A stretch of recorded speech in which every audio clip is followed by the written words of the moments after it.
ஆக்சுவலா பொதுவாவே 50 பிளஸ் வந்து இந்த மாரியான விஷயங்கள்ல வந்து அதிகமா கேட்குறாங்க. ஏன்னா அவங்க அதிலயே ஊறி என்ன சொல்றது? அதிலயே ஊறி என்ன சொல்றது? கொழுத்து போயிருக்காங்கன்னு சொல்லலாம். அதனால யார பார்த்தாலும் அவங்களுக்கு ஒரு பயமும் கிடையாது, ஒண்ணும் கிடையாது. யாரா இருந்தாலும் "நீ அட்ஜஸ்ட்மென்ட் பண்றியா?" அப்படின்னு கேட்டுர்றாங்க. ஒரு பெரிய நடிகருடைய தகப்பர். அவருமே என்கிட்ட வந்து இந்த மாரி ஒரு படம் இருக்கு. நான் உனக்கு தொடர்ந்து நெறைய படங்கள் என் நண்பர்கள் நெறைய பேர் வந்து படம் எடுத்துட்டு இருக்காங்க. நான் வாய்ப்பு வாங்கி தரேன். எனக்கு அட்ஜஸ்ட்மென்ட் பண்றியான்னு கேட்டாரு. வருத்தமா இருந்தது.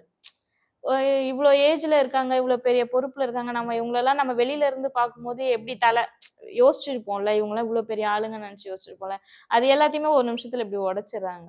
ஆனா இப்ப வர யங்கர் ஜெனரேஷன் வந்து பார்த்தீங்கன்னா, அந்த அளவுக்கு இல்ல. அவங்களுக்கு வந்து எப்படின்னா மேல வந்துரணும்.